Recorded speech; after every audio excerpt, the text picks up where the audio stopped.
A man offers $2 to clean his restaurant, and only an elderly janitor accepts. Little did he know that moments later, this bad offer would give him an excellent reward. The early morning sun cast long shadows across the parking lot of Cheap Tennis. As Michael Donovan, the company's CEO, stepped out of his luxury sedan. Today, however, he wasn't arriving as the head of a multi-million-dollar sports equipment empire. Today, he was Ken Thompson, a new maintenance worker about to start his first day on the job. Michael ran a hand over his face, feeling the unfamiliar stubble he'd grown for his disguise.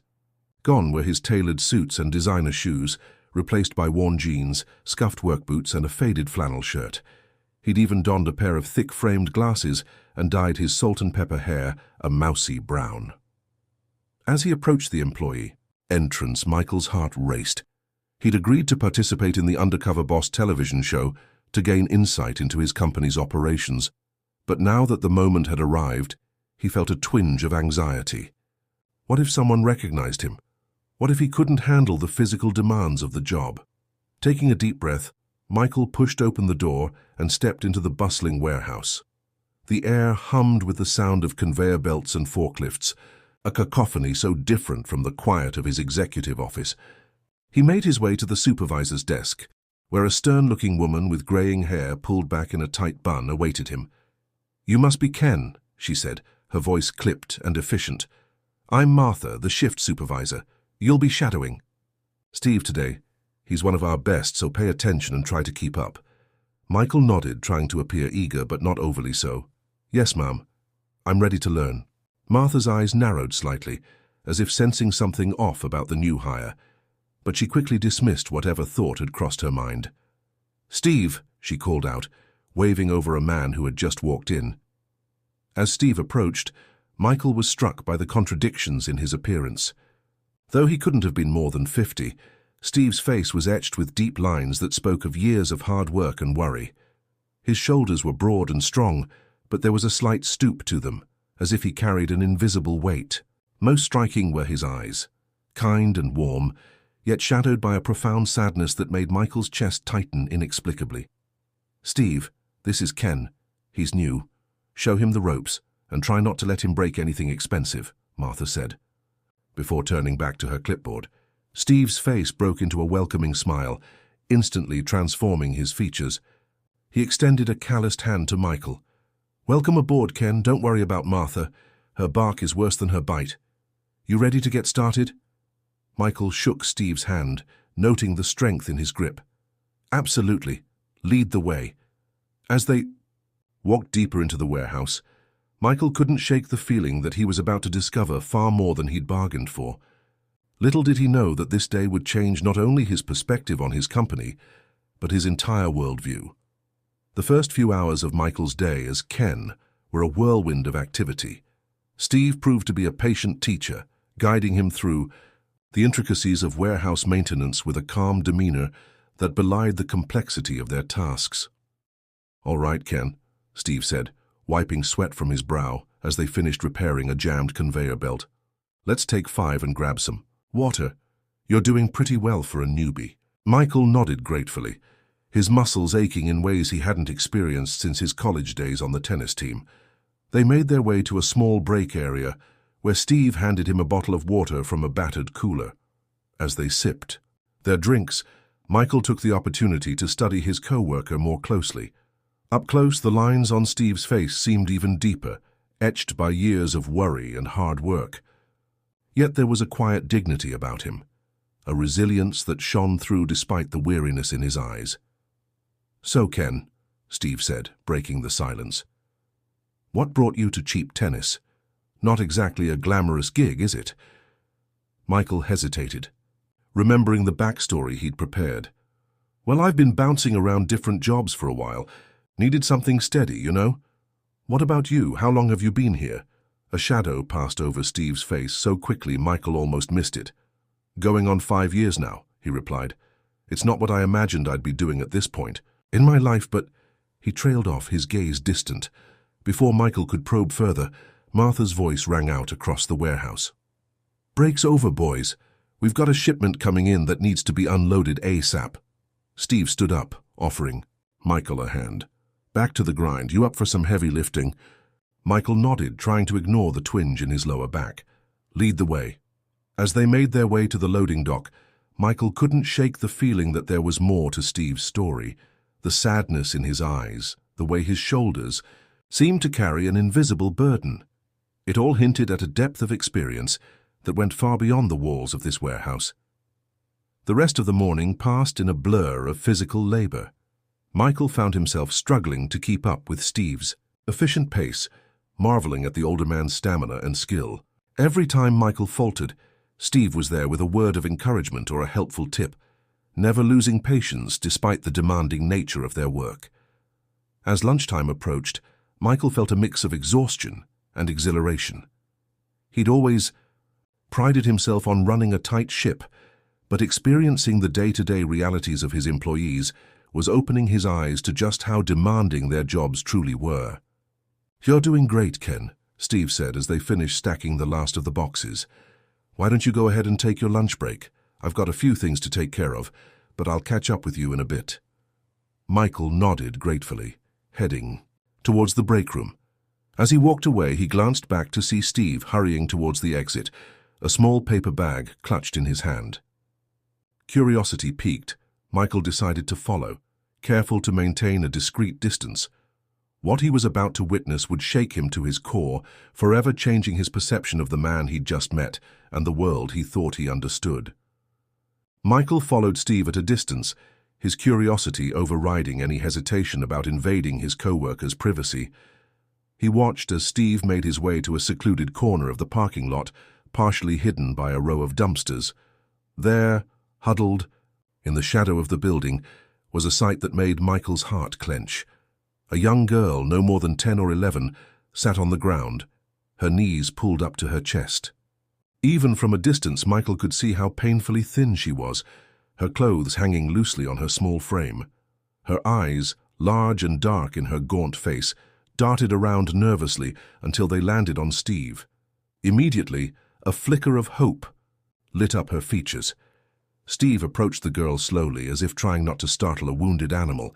He crouched down beside her, speaking in a low, gentle voice that Michael couldn't quite make out. Then, with a gesture that seemed both practiced and hesitant, Steve reached into the paper bag he'd been carrying and pulled out half of a sandwich. The girl's eyes widened, a mix of desperation and gratitude flooding her face. She reached out with trembling hands, taking the offering as if it were made of gold. Without a word, she began to devour the sandwich, each bite a testament to a hunger that went beyond mere appetite. Michael felt rooted to the spot, a lump forming in his throat as he watched the scene unfold. He saw Steve turn away slightly, obviously trying to give the girl some privacy as she ate. But in that moment of turned head, Michael caught a glimpse of Steve's face, and what he saw there shook him to his core. Silent tears were streaming down Steve's cheeks, his expression a mixture of compassion and deep, abiding sorrow. It was the face of a man intimately acquainted with suffering, someone who understood all too well the desperation that drove a child to accept food from strangers. As the girl finished the last bite of the sandwich, Steve reached out and gently patted her shoulder. He said something else, too quiet for Michael to hear, then stood up slowly, his movements betraying a weariness that seemed bone-deep. Michael quickly retreated, not wanting to be caught spying. He made it back to the break room just as Steve re-entered the warehouse, his face once again composed, though his eyes remained red-rimmed. For the rest of the afternoon, Michael found it hard to concentrate on the tasks at hand. His mind kept returning to the scene he'd witnessed, the starving child, Steve's silent tears, the weight of unspoken pain that hung in the air between them. He'd known intellectually that poverty and hunger existed in the world, but seeing it up close, personified in that young girl, and in Steve's act of quiet heroism, had brought the reality home in a way no statistic ever could. As the end of the shift approached, Michael made a decision. He needed to know more. He needed to understand the story behind what he'd seen. And most of all, he needed to find a way to help, not just the girl, but Steve as well. Because in that moment of witnessed vulnerability, Michael had seen something he recognized all too well. the face of a man pushed to his limits, struggling to stay afloat in a world that seemed determined to drag him under. With renewed determination, Michael resolved to find a way to broach the subject with Steve. He didn't know exactly how he would do it, or what he could offer, but he knew with a certainty that surprised him that he couldn't walk away from this, not without trying to make a difference. As they finished cleaning up for the day, Michael steeled himself for the conversation ahead. It wouldn't be easy, but he had a feeling it would be one of the most important conversations of his life. As the shift wound down, Michael found himself helping Steve organize tools in a quiet corner of the warehouse. The rhythmic clinking of metal on metal provided a soothing backdrop, almost lulling Michael into a false sense of security. But the image of Steve's tear-stained face and the hungry child wouldn't leave his mind. Taking a deep breath, Michael decided it was time to broach the subject. "Steve," he began, his voice low and careful, "I hope you don't mind me asking, but I saw you earlier during lunch break." Steve's hand stilled on the wrench he was holding, his shoulders tensing visibly. For a moment, Michael thought he might deny it or brush off the question, but then Steve's shoulders slumped as if the weight he'd been carrying had suddenly doubled. "Ah," Steve said softly, not meeting Michael's eyes.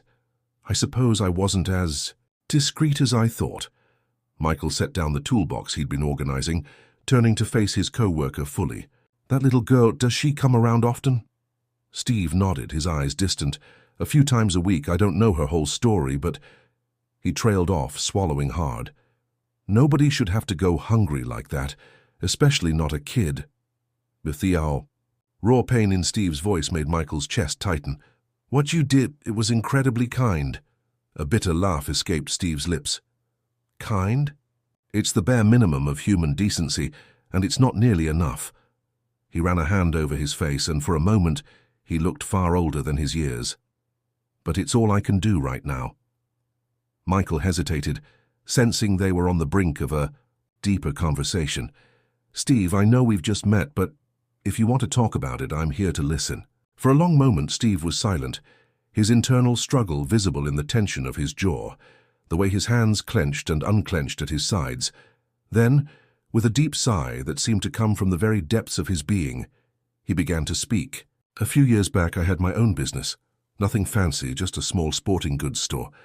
My wife and I, we'd been saving for years, planning for a comfortable retirement." Steve's voice was low, tinged with a mixture of nostalgia and pain. "Then one day, this smooth-talking financial advisor comes along, promising to double our investments." Michael felt a sinking feeling in his stomach, already anticipating where this story was heading. Long story short, it was all a scam. "We lost everything, our savings, the business, even our home." Steve's voice cracked slightly. "Ended up with a debt of $240,000. Just like that, all our dreams went up in smoke." The magnitude of the loss hit Michael like a physical blow. He'd heard of such scams, of course, but hearing the personal toll it had taken on Steve made it viscerally real. "God, Steve, I'm so sorry," Michael said, the words feeling woefully inadequate. Steve nodded, acknowledging the sympathy. "It's been hard. My wife, she used to be a teacher. Now she's working odd jobs, whatever she can find. And me? Well, you've seen it. 2 jobs, barely any sleep, and still we're just scraping by." The pieces were falling into place now. Steve's exhaustion, the sadness in his eyes, the instant connection he'd seemed to have with the hungry child. "But you still find a way to help others," Michael said softly, a newfound respect coloring his voice. Steve's eyes met his, a flicker of fierce determination shining through the weariness. "I know what it's like to be hungry, to feel like the whole world's turned its back on you. If I can ease that burden for someone else even a little, well, it's worth going to bed hungry myself sometimes." The simplicity and depth of Steve's compassion struck Michael to his core. Here was a man who had every reason to be bitter, to turn inward and focus solely on his own survival. Instead, he was reaching out, offering what little he had to someone in even greater need. As they finished their work in silence, Michael's mind raced. The reality of what many of his employees faced daily was becoming painfully clear. It wasn't just about low wages or long hours. It was about the crushing weight of circumstances beyond their control, the daily struggle to maintain dignity and hope in the face of overwhelming odds. More than ever, Michael was grateful for his disguise, for the opportunity to see and understand these realities firsthand. But with that understanding came a heavy responsibility. He couldn't unknow what he'd learned, couldn't unsee the depth of struggle and resilience he'd witnessed. As they parted ways at the end of the shift, Michael watched Steve walk away, his steps heavy, but his head held high. In that moment, Michael made a silent vow. He didn't know exactly how yet, but he was going to find a way to help. Not just Steve, but all the employees who were facing similar battles. The challenge would be doing so without revealing his true identity, at least not yet. But as Michael drove home, his mind buzzing with ideas and possibilities, he felt a sense of purpose he hadn't experienced in years. This undercover journey had started as a corporate strategy exercise, but it was quickly becoming something far more profound, a chance to reconnect with the human side of business, and perhaps to make a real difference in people's lives. The next few days passed in a blur of physical labor and emotional turmoil for Michael. Each morning he donned his disguise as Ken, immersing himself in the day-to-day operations of cheap tennis. But now, armed with the knowledge of Steve's struggles and the harsh realities faced by many of his employees, every interaction took on new significance. Michael found himself noticing things he'd never paid attention to before: the dark circles under his co-workers' eyes, the way some of them limped slightly at the end of a long shift, the hushed conversations about bills and second jobs. What once might have seemed like simple complaints now revealed themselves as symptoms of a deeper systemic problem. Working alongside Steve continued to be an eye-opening experience. Despite the crushing weight of his personal circumstances, Steve never faltered in his dedication to the job or his kindness towards others. He was always the first to offer help to struggling co-workers, to share a word of encouragement or a corny joke to lighten the mood during particularly grueling tasks. Michael found himself constantly amazed by Steve's resilience.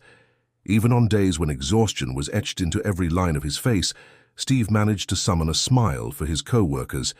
He seemed to have an uncanny ability to sense when someone was having a rough day, always finding a way to lighten their load, whether through a helping hand or a listening ear. As the days went by, Michael observed Steve's interactions with the young girl in the parking lot. It wasn't a daily occurrence, but whenever she appeared, Steve was there, sharing whatever food he had brought for himself. Sometimes it was half a sandwich, other times an apple or a granola bar. Each time the exchange was brief but laden with unspoken emotion, the girl's desperate gratitude, Steve's mix of compassion and sorrow. One particularly challenging day, as they were struggling to repair a malfunctioning conveyor belt, Michael couldn't help but voice his admiration. "Steve, I don't know how you do it. You're dealing with so much, yet you're always here, giving it your all." Steve paused, wrench in hand, a thoughtful expression crossing his face. "You know, Ken, when everything fell apart for me and my wife, I was angry for a long time. Angry at the world, at the people who scammed us, even at myself, for falling for it." He sighed, his gaze distant. "But then I realized something. Being angry wasn't going to change anything. It wasn't going to pay our debts or put food on the table." Michael listened intently, struck by the quiet wisdom in Steve's words. "So, I made a choice," Steve continued. "I decided that no matter how tough things got, I wouldn't let it steal my humanity. If I can make someone's day a little easier, bring a smile to someone's face, well, that's something nobody can take away from me." The simplicity and depth of Steve's philosophy hit Michael like a physical force. Here was a man who had every reason to be bitter, to turn inward and focus solely on his own survival. Instead, he was choosing to be a beacon of kindness in a world that had shown him little mercy. As they finished their shift that day, Michael found himself lost in thought. The contrast between Steve's reality and his own privileged position as CEO was stark and uncomfortable. He had always prided himself on running an efficient, profitable company, but now he was forced to confront an uncomfortable question. At what cost had that efficiency come? Back in his hotel room, Michael paced restlessly, his mind racing. He knew he couldn't solve all of Steve's problems or single-handedly change the economic realities that led to situations like the hungry little girl in the parking lot. But surely, there had to be something he could do, some way to make a meaningful difference. As he pondered his options, Michael realized that his challenge wasn't just about helping Steve or even implementing new policies at Cheap Tennis. It was about finding a way to bridge the gap between the corporate world he inhabited and the daily struggles of his employees. It was about rediscovering the human element in business, about leading with compassion without sacrificing success. With renewed determination, Michael began to formulate a plan. He didn't have all the answers yet, but he knew one thing for certain. By the time his undercover journey was over, things at Cheap Tennis were going to change, and it would start with Steve. As the second week of his undercover stint began, Michael found himself grappling with a growing sense of cognitive dissonance. By day, he was Ken, the struggling new employee, sharing in the physical labor and camaraderie of his co-workers. By night, he was Michael Donovan, CEO, poring over company financials and HR policies, searching for ways to implement meaningful changes without compromising the business's stability. The dual existence was taking its toll, both physically and emotionally. Michael's body ached from the unaccustomed labor, and dark circles had taken up permanent residence under his eyes. But more than that, he felt the weight of his secret identity pressing down on him with each passing day. One particularly grueling afternoon, as he and Steve were tackling a mountain of inventory that needed to be sorted and shelved, Michael's exhaustion got the better of him. Lifting a heavy box of tennis rackets, he felt a sharp twinge in his lower back. The box slipped from his grasp, its contents spilling across the floor with a cacophony of clatters and thuds. "Damn it!" Michael exclaimed, frustration and pain coloring his voice. He bent to start gathering the scattered equipment, wincing as his back protested the movement. In an instant, Steve was at his side, a hand on his shoulder. "Whoa there. Ken, take it easy, let me handle this." Michael started to protest, but Steve's firm yet gentle insistence won out. He found himself perched on a nearby crate, watching as Steve efficiently gathered the spilled inventory. "You know," Steve said conversationally as he worked, "there's no shame in admitting when you're struggling. We all have our limits." The irony of the statement wasn't lost on Michael. Here he was, the CEO of the company, being schooled in humility by a man who had every reason to be bitter and resentful. "I guess I'm just not used to feeling helpless," Michael admitted, the words carrying more truth than Steve could possibly know. Steve straightened up, fixing Michael with a penetrating gaze. "Helpless, huh? Yeah, I know that feeling." He sat down on a nearby crate, his expression thoughtful. "Want to know something, Ken? The times I've felt most helpless weren't when I was struggling myself. It was when I saw others suffering and couldn't do anything about it." Michael leaned forward, intrigued. "Like with that little girl?" Steve nodded, a shadow passing over his face. "Her name's Lily. Found out a couple weeks ago. She lives with her mom in a shelter not far from here. Dad's out of the picture. Mom's working 2 jobs but can barely make ends meet." He sighed heavily. "I wish I could do more for them, you know, but you're barely keeping your head above water yourself," Michael finished softly. "Yeah." Steve's voice was barely above a whisper. "Some days, I feel like I'm failing at everything. Can't provide for my wife the way I want to. Can't help Lily and her mum the way they need. It's like being stuck in quicksand, you know? The more you struggle, the deeper you sink." The raw vulnerability in Steve's admission struck Michael to his core. This wasn't just about low wages or long hours. It was about the erosion of dignity, the constant stress of living on the edge of financial ruin, the heartache of wanting to help others but being limited by your own circumstances. In that moment, Michael came closer than ever to revealing his true identity. The urge to tell Steve that help was coming, that things would get better, was almost overwhelming, but he held back, knowing that premature revelations could jeopardize the entire undercover operation and potentially limit his ability to effect real, lasting change. Instead, he reached out and placed a hand on Steve's shoulder, mirroring the gesture of comfort Steve had offered him earlier. "You're not failing, Steve.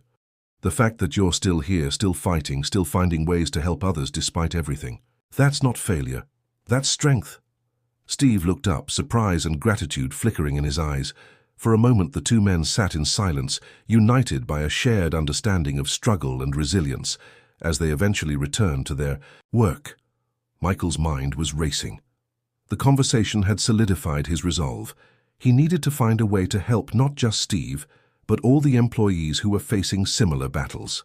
It wasn't just about raising wages or offering better benefits, though those were certainly part of the equation.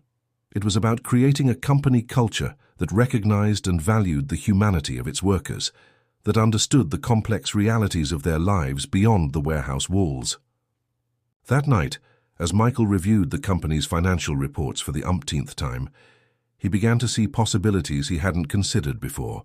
Small changes in resource allocation, tweaks to scheduling policies, partnerships with local community organizations. Each idea on its own seemed minor, but together they began to form the outline of a comprehensive plan. As he finally drifted off to sleep, Michael felt a mix of determination and anticipation. He knew the road ahead wouldn't be easy. Implementing these changes would require careful planning, convincing the board, and navigating potential resistance. But for the first time since he'd started this undercover journey, he felt like he had a clear direction, a purpose that went beyond profit margins and market share. Tomorrow would bring new challenges, but it would also bring new opportunities to learn, to connect, and to pave the way for meaningful change. And Michael was ready to face it all, armed with the insights and inspiration he'd gained from Steve and his fellow workers. The following week brought an unexpected twist to Michael's undercover journey. As he arrived at the warehouse for his shift, there was a palpable tension in the air. Employees huddled in small groups, their voices low and worried. Steve was nowhere to be seen. "What's going on?" Michael asked Martha, the shift supervisor, as she hurried past with a harried expression. Martha paused, her usually stern face softened by concern. "It's Steve. He didn't show up for his shift, didn't call in. It's not like him at all." A cold knot of worry formed in Michael's stomach. In the short time he'd known Steve, he'd come to understand that the man was reliability personified. For him to miss work without notice was completely out of character. "Has anyone tried to reach him?" Michael pressed, trying to keep the rising panic out of his voice. Martha nodded. "I've called a few times, left messages, nothing." She sighed heavily. "Look, Ken, I know you and Steve have become friends. If you hear from him, let me know, okay? For now, we've got to keep things running. You'll be working with Tom today." As Michael went through the motions of his work, his mind was elsewhere. He couldn't shake the feeling that something was terribly wrong. The Steve he knew wouldn't just disappear, not when he was working so hard to keep his head above water. During his lunch break, Michael made a decision. He couldn't sit idle while his friend might be in trouble. Using the contact information he'd discreetly obtained as CEO, he placed a call to Steve's home number. After several rings, a woman's voice answered, tired and strained. "Hello? Hello, is this Mrs. Henderson? Steve's wife?" Michael asked, his heart pounding. "Yes, this is Sarah. Who's calling?" Michael hesitated for a split second before responding. "This is Ken. I work with Steve at Cheap Tennis. He didn't come in today and we're all worried. Is everything okay?" There was a long pause on the other end of the line, followed by a muffled sob. When Sarah spoke again, her voice was choked with emotion. "Steve, he's in the hospital. He collapsed last night. The doctors say it's exhaustion. Maybe a minor heart attack. They're still running tests." The news hit Michael like a physical blow. He leaned against the wall, his legs suddenly weak. "Oh God, I'm so sorry. Is there anything I can do? Anything at all?" Sarah's laugh was bitter and hollow. "Unless you can magically erase our medical debt or find a way for me to be in two places at once, I don't think so. But thank you for calling, Ken. Steve, he speaks highly of you." After getting the details of which hospital Steve was in, Michael ended the call, his mind reeling. The situation was worse than he'd feared. Not only was Steve's health in jeopardy, but this medical emergency was sure to add to the crushing debt already weighing on the family. For a moment, Michael was tempted to rush to the hospital, to reveal his true identity and promise Steve that everything would be taken care of. But he knew that such a rash action could backfire, potentially causing more harm than good. No, he needed to approach this carefully, strategically. But he also knew he couldn't stand by and do nothing while Steve and his family suffered. As he returned to his work, Michael's mind was racing, formulating a plan. He would need to accelerate his timeline to implement changes faster than he'd originally intended. But first, he needed to find a way to help Steve immediately, without revealing his true identity. The rest of the shift passed in a blur of worried thoughts and half-formed plans. As soon as he was off work, Michael made his way to the hospital. Standing outside Steve's room, he took a deep breath, steeling himself for what lay ahead. He knew that what he was about to do might bend the rules of his undercover assignment, might even risk exposing his true identity. But as he thought of Steve, kind, selfless Steve who had given so much of himself to others despite his own struggles, Michael knew he had no choice. With a quiet resolve, he pushed open the door, ready to face whatever challenges lay ahead. The time for merely observing was over. Now was the time for action, for finding a way to make a real, tangible difference in the lives of those who had opened his eyes to the true meaning of resilience and compassion. The sterile, antiseptic smell of the hospital hit Michael as he entered Steve's room. The sight that greeted him made his heart clench. Steve, usually so strong and vibrant, looked small and vulnerable in the hospital bed, a tangle of wires and tubes connecting him to various machines. Sarah Henderson sat by the bedside, her hand clasped tightly around her husband's. She looked up as Michael entered, her eyes red-rimmed and exhausted. "Ken," she said, her voice hoarse. "I'm sorry. I didn't expect—" Michael held up a hand, smiling gently. "No need to apologize, Mrs. Henderson. I hope you don't mind me stopping by. I needed to see how Steve was doing." Sarah nodded, gesturing to a chair on the other side of the bed. As Michael sat down, he noticed how tightly Sarah was gripping Steve's hand, as if she could keep him tethered to this world through sheer force of will. "The doctors say he'll recover," Sarah said softly, her eyes never leaving Steve's face. But it was close. Too close. Her voice broke on the last word, and Michael saw a tear slip down her cheek. "I'm so sorry," Michael said, feeling the inadequacy of the words even as he spoke them. "Is there anything I can do? Anything at all?" Sarah laughed, a short, bitter sound. "That's kind of you, Ken. But unless you can conjure up a few $100,000 to pay off our debts and these new medical bills, I'm not sure there's much anyone can do."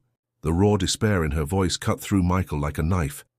This was the reality of so many of his employees, one medical emergency away from financial ruin, struggling under the weight of circumstances beyond their control. In that moment, Michael made a decision. He couldn't reveal his true identity, not yet, but he could offer help in a way that wouldn't raise suspicion. "Mrs. Henderson," he began carefully, "I know we've just met, and this might sound strange, but I think I might know a way to help, at least a little." Sarah looked at him sharply, a mix of hope and skepticism in her eyes. "What do you mean?" Michael took a deep breath. "I have a friend who works for a non-profit. They help people in situations like yours, good people who've fallen on hard times through no fault of their own. I can't promise anything, but would it be okay if I reached out to them on your behalf?" For a long moment, Sarah was silent, her gaze moving from Michael to Steve and back again. Then, almost imperceptibly, she nodded. "At this point, Ken, I'm willing to try anything, but please, don't get our hopes up if it's not a sure thing. I don't think I could bear another disappointment." Michael nodded solemnly. "I understand. I promise I'll do everything I can." As he left the hospital that evening, Michael's mind was racing. He knew he was walking a fine line, potentially compromising his undercover status. But seeing Steve in that hospital bed, seeing the toll this situation was taking on Sarah, he knew he couldn't stand idly by. Over the next few days, Michael worked tirelessly, pulling strings behind the scenes. He set up an anonymous donation to cover Steve's immediate medical expenses, ensuring it was channeled through a legitimate non-profit to avoid suspicion. He also began the process of revising company policies, preparing to implement changes that would provide better support and protection for employees facing medical emergencies. Each day, Michael visited Steve in the hospital, watching with relief as color slowly returned to his friend's face. Steve was still weak, but his resilient spirit shone through even in these difficult circumstances. On one such visit, Michael arrived to find Steve awake and alert, propped up in bed with Sarah by his side. The moment Steve saw him, a weak smile spread across his face. "Ken," he said, his voice raspy but warm, "Sarah told me you've been coming by. You didn't have to do that." Michael moved closer to the bed, emotion tightening his throat. "Of course, I did. That's what friends are for, right?" Steve's eyes misted over. "Friends," he repeated softly. "You know, Ken, in all the years I've worked at Cheap Tennis, I don't think I've ever had a co-worker care this much." The words hit Michael like a physical blow, driving home once again how disconnected he'd been from the realities of his employees' lives. He vowed silently to change that, not just for Steve, but for every worker at Cheap Tennis. "Steve," Michael said, his voice thick with emotion, "you've shown me what it means to be a good person in a world that doesn't always reward kindness. The least I can do is be here for you now." As he spoke, Michael realized the truth of his words. This experience, this connection with Steve and his struggles, had changed him profoundly. It wasn't just about being a better CEO anymore. It was about being a better human being. The conversation turned to lighter topics, with Steve sharing stories from his early days at Cheap Tennis, his eyes lighting up as he talked about the co-workers who had become like family to him. Michael listened intently, seeing the company through Steve's eyes, not as a profit-generating machine, but as a community of people supporting each other through life's challenges. As visiting hours came to an end, Michael stood to leave, promising to return the next day, but as he reached the door, Steve called out to him. "Ken," Steve said, his voice suddenly serious, "I don't know how, but I know you had something to do with the help we've received. The medical bills, the support, I can't begin to thank you enough." Michael felt a lump form in his throat. He wanted so badly to reveal everything, to tell Steve that more help was coming, that things were going to change for the better. But he knew the time wasn't right. Not yet. Instead, he simply smiled and said, "You don't need to thank me, Steve. You've given me far more than I could ever give you. Just focus on getting better, okay? We need you back at work, making us all look bad with your superhuman work ethic." Steve chuckled weakly, and Sarah squeezed her husband's hand, a glimmer of hope in her eyes that hadn't been there before. As Michael left the hospital, he felt a renewed sense of purpose. The changes he wanted to implement at Cheap Tennis suddenly felt more urgent, more personal. He knew the road ahead wouldn't be easy, but he was more determined than ever to create a company that truly valued its employees, that recognized their humanity, and supported them through life's challenges. With each step, Michael's resolve strengthened. The time for hiding behind his disguise was coming to an end. Soon he would reveal his true identity, not just to Steve, but to all his employees. And when he did, he would be ready with a plan to transform Cheap Tennis into a company that put its people first. The journey that had started as a corporate strategy exercise had become something far more profound. It had become a mission to rediscover the heart of his business, to reconnect with the human element that he had lost sight of somewhere along the way. And as Michael drove home that night, he knew that whatever challenges lay ahead, he was ready to face them head-on, inspired by the resilience and kindness he had witnessed in Steve and his fellow workers. In the days that followed, Michael threw himself into his work with renewed vigor, both as Ken the maintenance worker and as the behind-the-scenes CEO. Every spare moment was devoted to crafting a comprehensive plan for change at Cheap Tennis, one that would address not just the surface-level issues of wages and benefits, but the deeper, systemic problems that had allowed situations like Steve's to arise. At the warehouse, Michael observed his co-workers with new eyes, noting the small acts of kindness and support that flowed between them. He saw how they covered for each other during family emergencies, pooled resources to help a colleague in need, and offered emotional support during tough times. It was a stark reminder of the human element of business, something that spreadsheets and profit margins could never fully capture. One afternoon, as Michael was helping to unload a particularly large shipment, he overheard a conversation between two of his co-workers, Maria and Tom. "Did you hear about Steve?" Maria asked, her voice low. "I heard he's doing better, but the medical bill, God, it makes me sick just thinking about it." Tom nodded grimly. Yeah, I know. It's not right, you know. A man works his fingers to the bone for years, never complains, always there to help others. And this is what he gets. Sometimes I wonder if anyone up top even knows we exist. The words stung Michael, but he knew they held a painful truth. He had been that disconnected executive, too focused on the bottom line to see the struggles of the people who made that bottom line possible. As the day wore on, Michael found himself engaging more deeply with his co-workers, asking about their lives, their families, their dreams and fears. Each conversation added another layer to his understanding, another piece to the puzzle he was trying to solve. That evening, back in his hotel room, Michael pored over the notes he'd been secretly compiling. Ideas for policy changes, suggestions for improved communication between management and workers, plans for partnerships with local organizations, to provide additional support to employees in need. It was all coming together into a cohesive vision for a new cheap tennis. But as he worked, a nagging doubt gnawed at him. Would it be enough? Could any corporate policy truly address the deep-seated issues of inequality and financial insecurity that his employees faced? And how would he convince the board, the shareholders, that prioritizing employee welfare was not just the right thing to do morally, but also a sound business strategy? Michael's thoughts were interrupted by a knock at the door. Hastily hiding his notes, he opened it to find Martha, the shift supervisor, standing there with an uncharacteristically hesitant expression. "Ken," she said, her usual brusqueness softened by concern. "I hope I'm not disturbing you. I wanted to thank you for what you've been doing for Steve and his family. Word gets around, you know." Michael felt a moment of panic. Had his cover been blown? But Martha continued, oblivious to his internal turmoil. "It's not often we see someone care that much, especially a new guy. It's given a lot of us hope, I guess. That maybe things can change. That maybe someone's finally seeing us as people, not just cogs in a machine." As Martha spoke, Michael felt a wave of emotion wash over him. This was why he had agreed to go undercover in the first place. To understand, to connect with the heart of his company. And now, hearing the impact of even his small actions, he knew he was on the right path. "Thank you, Martha," he said softly.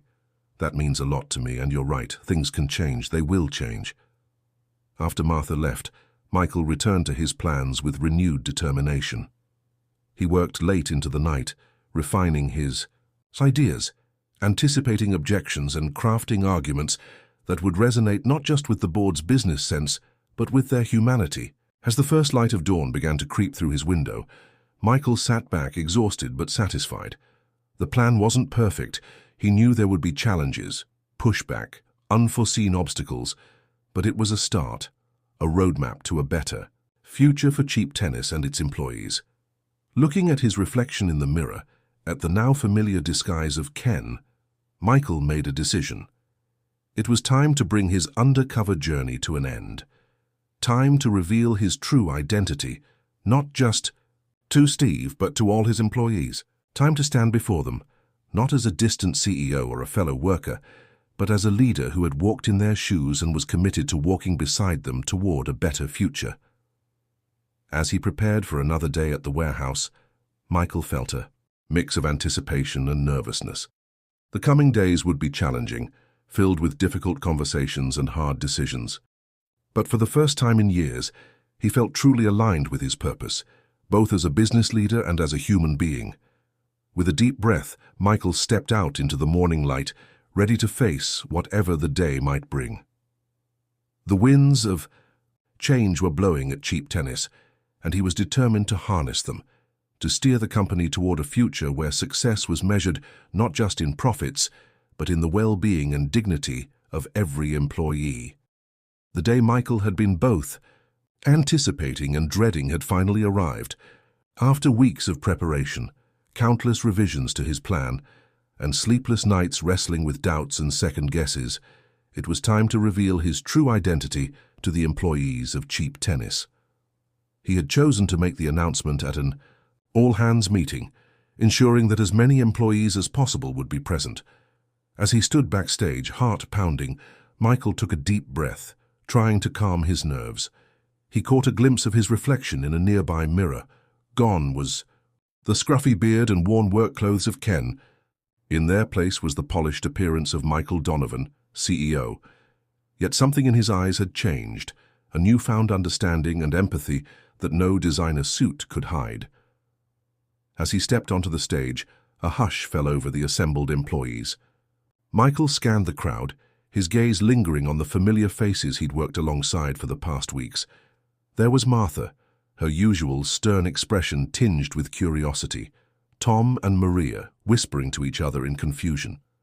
And there, in the back, looking pale but determined, was Steve, supported by Sarah. Michael cleared his throat, his voice steady as he began to speak. "Good morning, everyone. I know many of you are wondering why you've been called here today. The truth is, I have a confession to make." A murmur rippled through the crowd as Michael continued.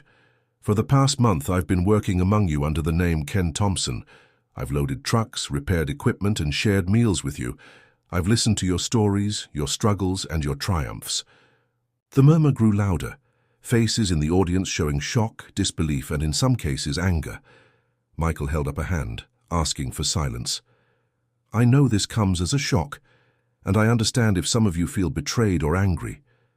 But I want you to know that every conversation, every shared moment of frustration or laughter was real. What I've learned during this time has changed me profoundly, both as a leader and as a person." Michael's gaze found Steve in the crowd, their eyes locking. "I've seen firsthand the incredible resilience and compassion that exists among you. I've witnessed acts of kindness that have humbled me and made me question everything I thought I knew about running this company."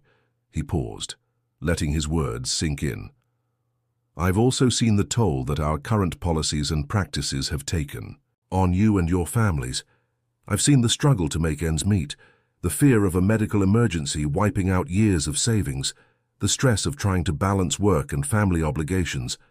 Michael's voice grew passionate as he continued. "I want you to know that this ends now. Today marks the beginning of a new era for cheap tennis, an era where we recognize that our greatest asset isn't our inventory or our market share. It's you, our employees." He then launched into an outline of the changes he was proposing. Increased wages, improved healthcare coverage, more flexible scheduling options, a fund to assist employees in financial emergencies, partnerships with local organizations to provide additional support services. As he spoke, Michael could see the shifting emotions in the audience, skepticism giving way to cautious hope, anger softening into tentative acceptance. But he knew that words alone weren't enough. Trust had been broken, and it would take time and consistent action to rebuild it. "I know that these announcements might seem too good to be true," Michael said, his voice softening. "I know that trust is earned, not given. So I'm not asking you to believe me blindly. Instead, I'm asking for the chance to prove through actions and not just words that Cheap Tennis can be a company that truly values its employees." He took a deep breath before continuing. "I also want to extend a personal apology to each and every one of you. I'm sorry for losing sight of what truly matters. I'm sorry for creating a culture where you felt unseen and undervalued. And I'm profoundly sorry for the hardships that my short-sightedness has caused." Michael's gaze once again found Steve in the crowd.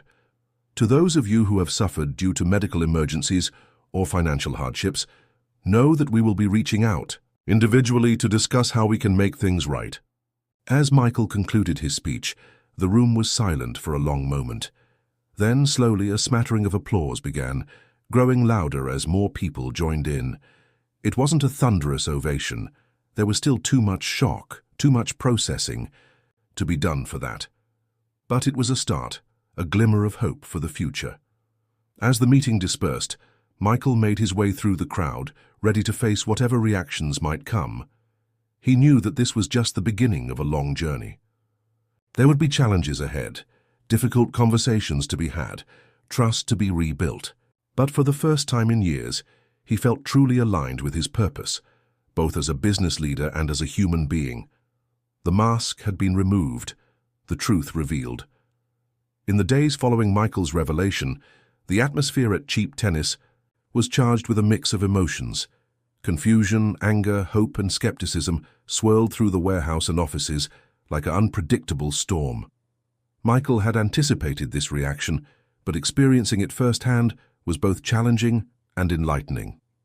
He made a point of being present and accessible, spending time on the warehouse floor in the break rooms, and holding open office hours where any employee could come to speak with him directly. Some came with questions about the proposed changes, others to express their feelings about his undercover stint, and a few simply to look him in the eye and gauge his sincerity. One particularly tense moment came when Maria, one of the workers Michael had grown close to during his time as Ken, confronted him in the middle of the warehouse. "So it was all a lie then?" she demanded, her voice trembling with anger and hurt. Every conversation, every shared complaint about management, that was just you gathering intel. Michael met her gaze steadily. "No, Maria. The friendship we developed, the conversations we had, those were real. My disguise was a lie, yes, and for that, I'm truly sorry. But everything I learned, everything I felt during that time was genuine." Maria studied him for a long moment, her expression guarded. "And how do we know this isn't just another act, some PR stunt to make the company look good?" "You don't," Michael replied honestly. "Not yet. All I can ask is that you give me the chance to prove it through actions, not just words. Watch what happens in the coming weeks and months. Judge me by what I do, not what I say." His candor seemed to take Maria aback. She nodded slowly, not quite ready to forgive, but perhaps willing to wait and see. Meanwhile, the process of implementing the promised changes was in full swing. Michael had assembled a task force comprising both management and floor workers to oversee the rollout of new policies. He was determined that this would be a collaborative effort, not just another top-down directive. Steve, still recovering but growing stronger each day, had agreed to be part of this task force. His perspective as someone who had experienced the worst of the old system was invaluable. In one of their first meetings, Steve spoke up about the importance of transparency. "People are scared, Mr. Donovan," he said, still getting used to addressing his former co-worker by his real name. "They've been burned before by promises that never materialized. We need to make sure everyone knows exactly what's happening every step of the way." Michael nodded, taking notes. "You're absolutely right, Steve. What do you suggest?" Steve thought for a moment. "Weekly updates, maybe, posted in the break rooms and sent out in emails, and an anonymous suggestion box so people can voice concerns, without fear of repercussion." "Excellent ideas," Michael agreed. "Let's implement both of those immediately."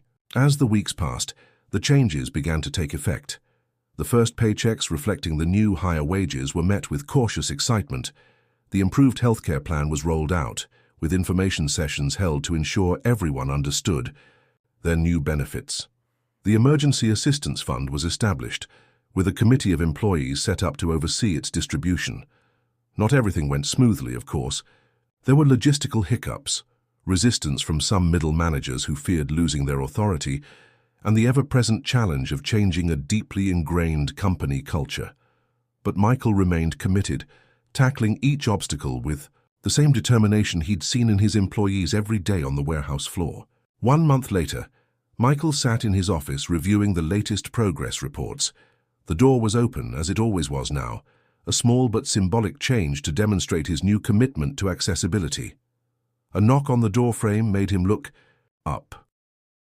It was Steve, looking much healthier than he had in the hospital, though still not quite back to his former robust self. "Got a minute, Mr. Donovan?" "Of course, Steve. And please call me Michael. Come in. Sit down." Steve settled into the chair across from Michael's desk, his expression thoughtful. "I wanted to talk to you about Lily." Michael leaned forward, concerned. Lily was the young girl Steve had been helping, the one whose plight had first opened. Michael's eyes to the struggles his employees faced. "Is she okay?" Steve nodded, a small smile playing on his lips. "She's doing better, actually. Her mom found a better job thanks to that resume workshop the company sponsored.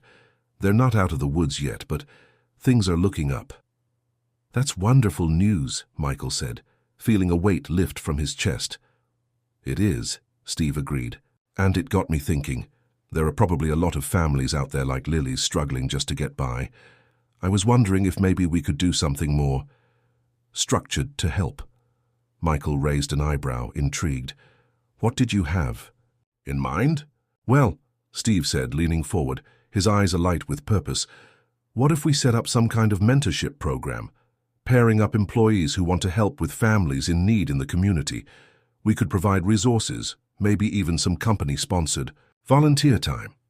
As Steve outlined his idea, Michael felt a surge of pride and hope. This was exactly the kind of initiative he had dreamed of fostering. Employees taking ownership, using their experiences to make a positive impact both within the company and in the broader community. Steve, that's a brilliant idea, Michael said when Steve had finished. Why don't you put together a proposal? We can present it at the next task force meeting. Steve's face lit up. Really? You think it could work? Michael nodded, smiling. I do. And more importantly, I think it's exactly the kind of thing that will help us build the company culture we want to see. As Steve left the office, energized and excited about his new project, Michael leaned back in his chair, reflecting on how far they'd come in just a month. There was still a long way to go, challenges to overcome, trust to be fully rebuilt. But moments like this, seeing the spark of innovation and compassion in employees like Steve, reassured him that they were on the right path. The journey of transformation at Cheap Tennis was far from over, but with each passing day the future looked brighter. Michael turned back to his work, more determined than ever to see this change through, to create a company that truly lived up to its potential, not just as a business but as a force for good in the lives of its employees and the community. 6 months had passed since Michael's revelation, and Cheap Tennis was a company transformed. The initial shock and skepticism had given way to a cautious optimism, and then to a growing sense of pride and engagement among the employees. The changes weren't just superficial, they were reshaping the very culture of the organization. On a crisp autumn morning, Michael stood at the podium in the company's main conference room, facing a sea of familiar faces. This wasn't just another company meeting, it was a celebration of how far they'd come, and a chance to look towards the future.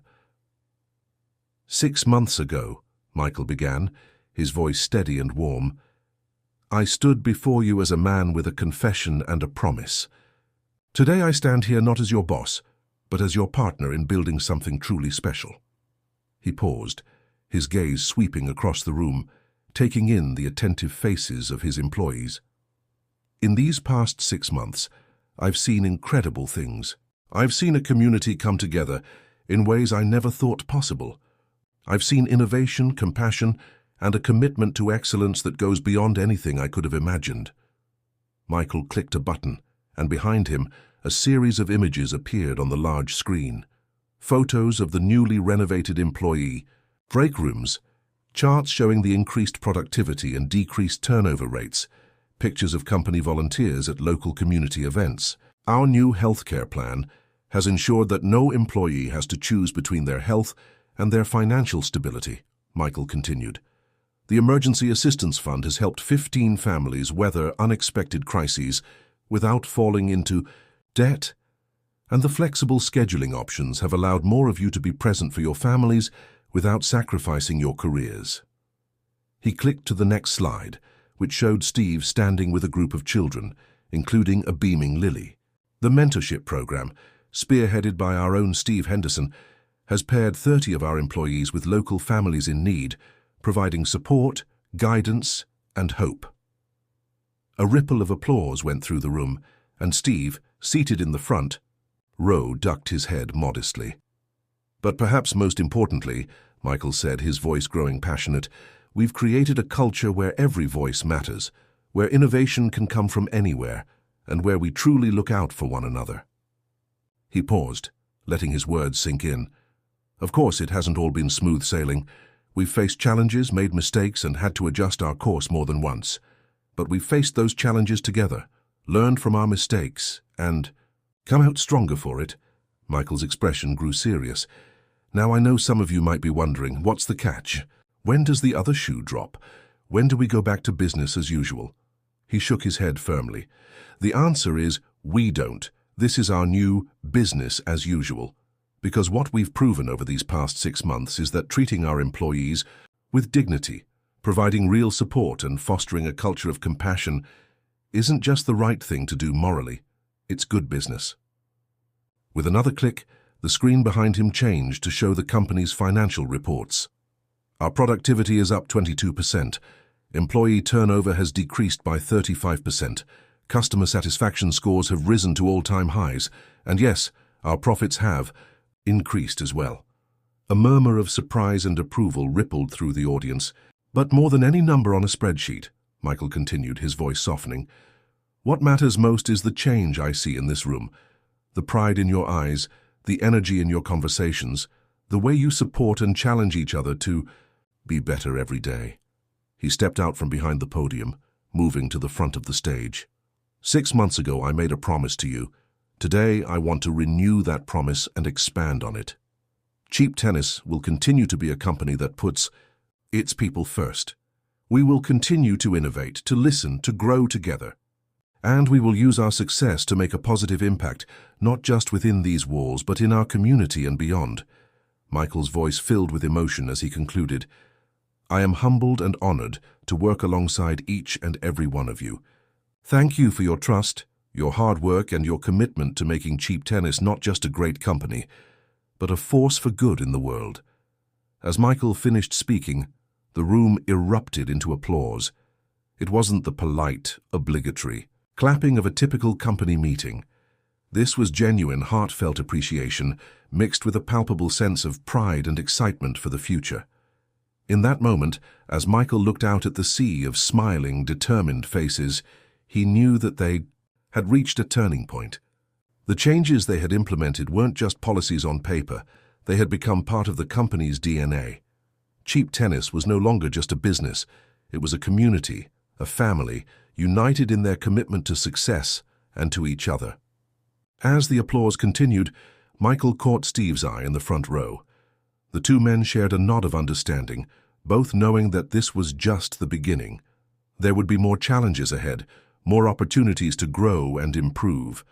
But now they would face those challenges together, as a united team driven by a shared vision of what a company could and should be.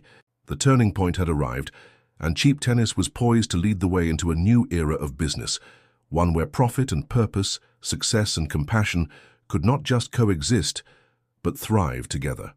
The transformation of Cheap Tennis didn't go unnoticed in the broader business world. As news of the company's innovative approach to employee welfare and community engagement spread, it began to attract attention from industry analysts, media outlets, and even competitors. One crisp morning, Michael found himself standing in front of a room full of business leaders at a regional commerce conference. The topic of his keynote speech, Redefining Success, the Cheap Tennis Model. As he took the podium, Michael could feel the mix of curiosity and skepticism in the room. These were hard-nosed business people, used to thinking in terms of profit margins and market share. The idea that prioritizing employee welfare could lead to better business outcomes was, to many of them, a radical notion.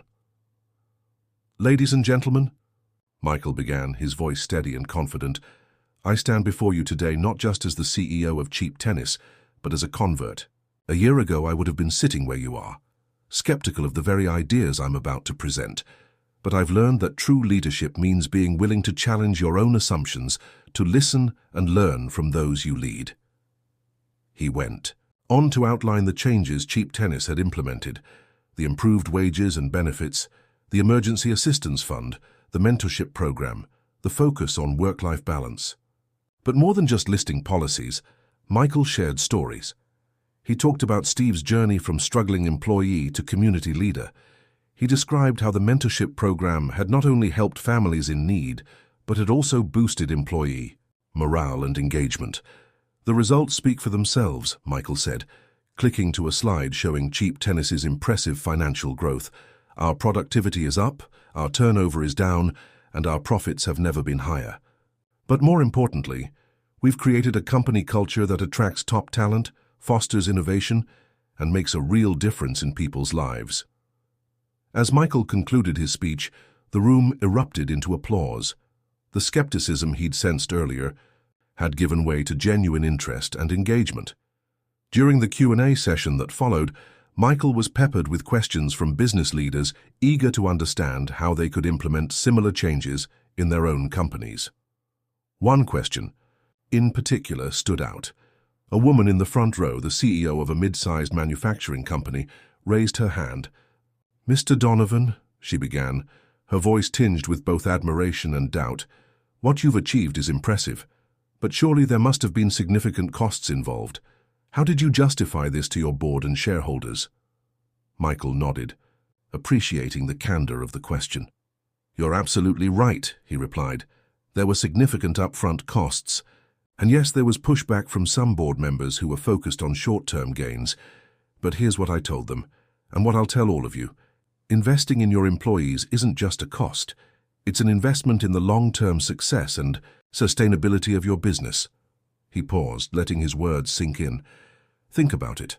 When you create a work environment where people feel valued, supported, and engaged, you're not just reducing turnover and boosting productivity.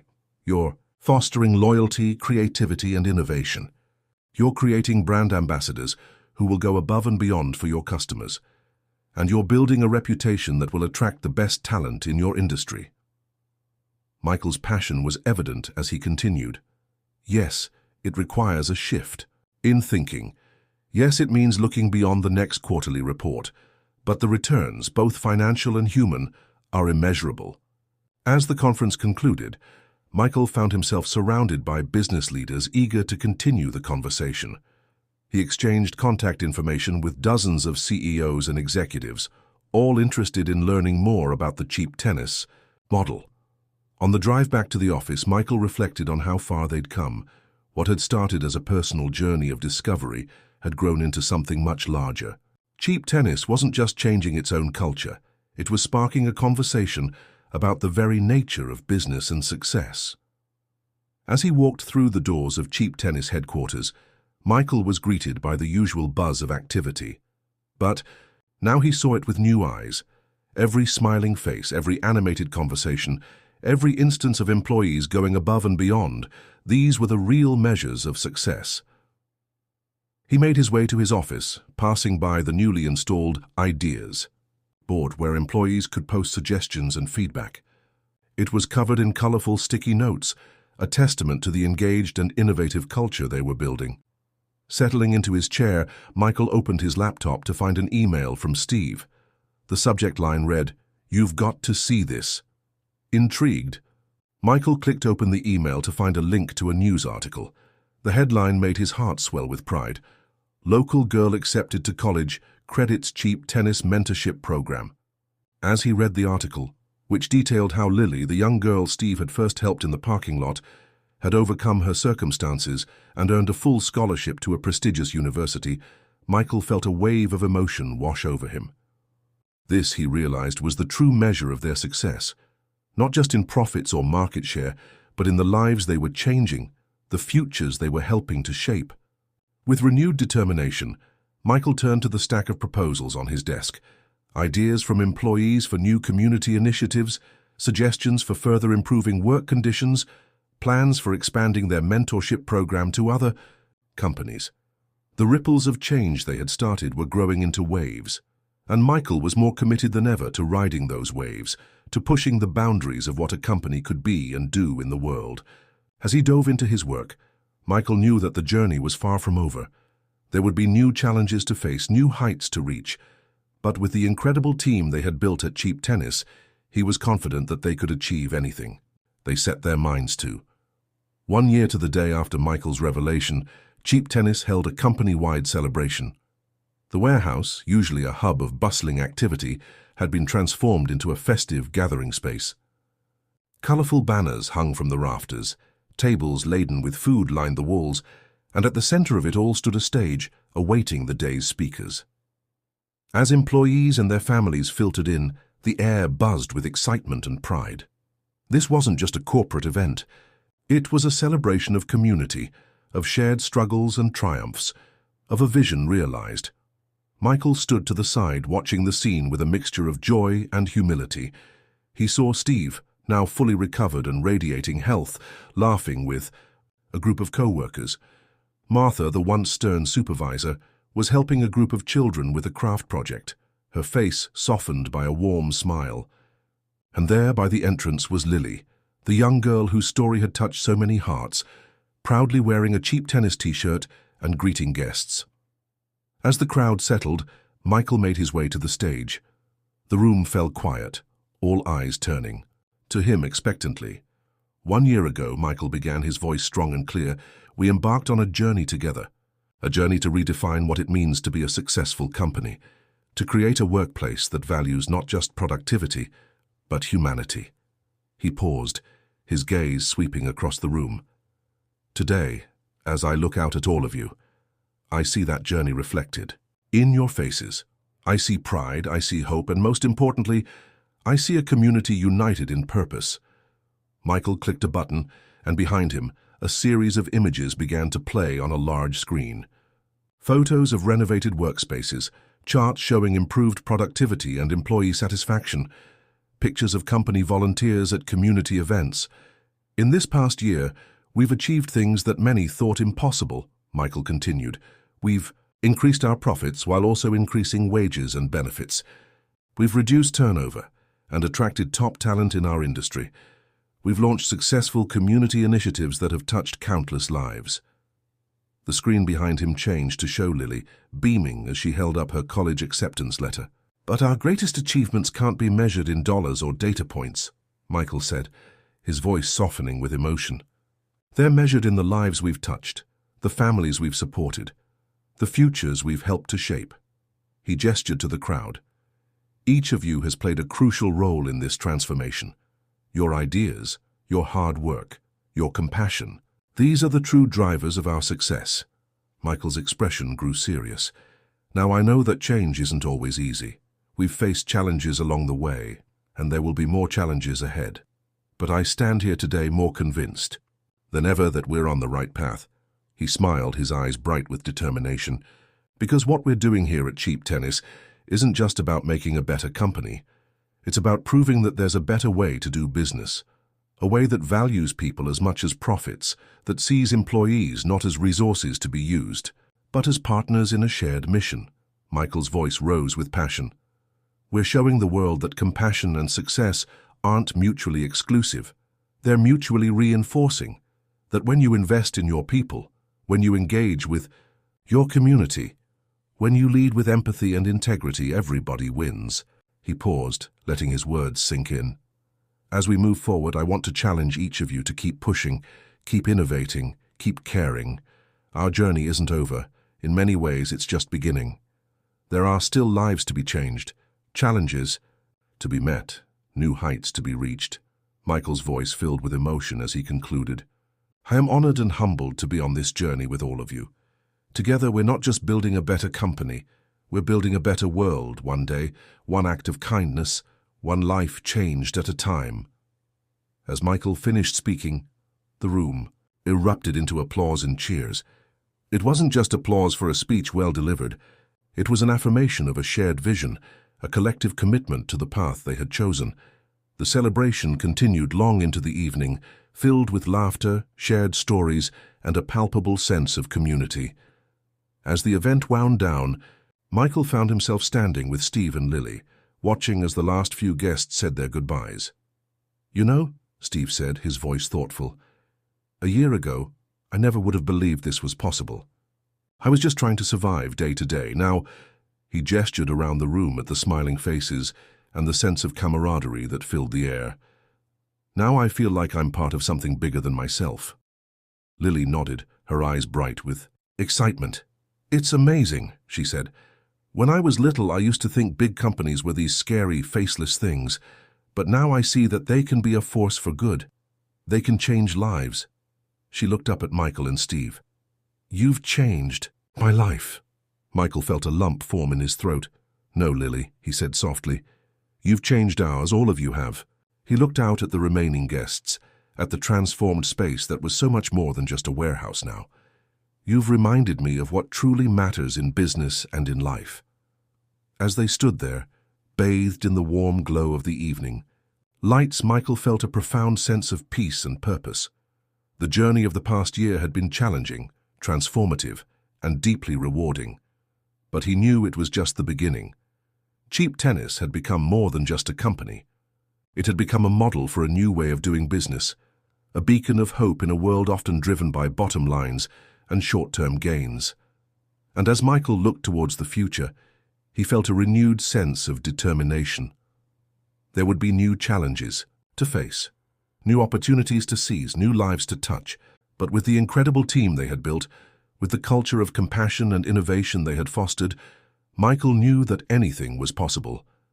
As the last of the guests departed and the cleaning crew began their work, Michael took one final look around the space. In the quiet of the evening, he could almost feel the echoes of the day's celebration, the shared joy and pride that had filled the air. With a smile, he turned off the lights and stepped out into the cool night air. Tomorrow would bring new tasks, new challenges, new chances to make a difference. And Michael Donovan, CEO of Cheap Tennis, was ready to face it all, armed with the knowledge that true success wasn't measured in dollars and cents, but in lives changed and communities uplifted. The story of Cheap Tennis was far from over. In many ways, it was just beginning, and Michael couldn't wait to see where this journey would take them next. You may also like one of the 2 videos on the screen. Feel free to watch them now or subscribe to the channel to watch them later. Thanks for watching.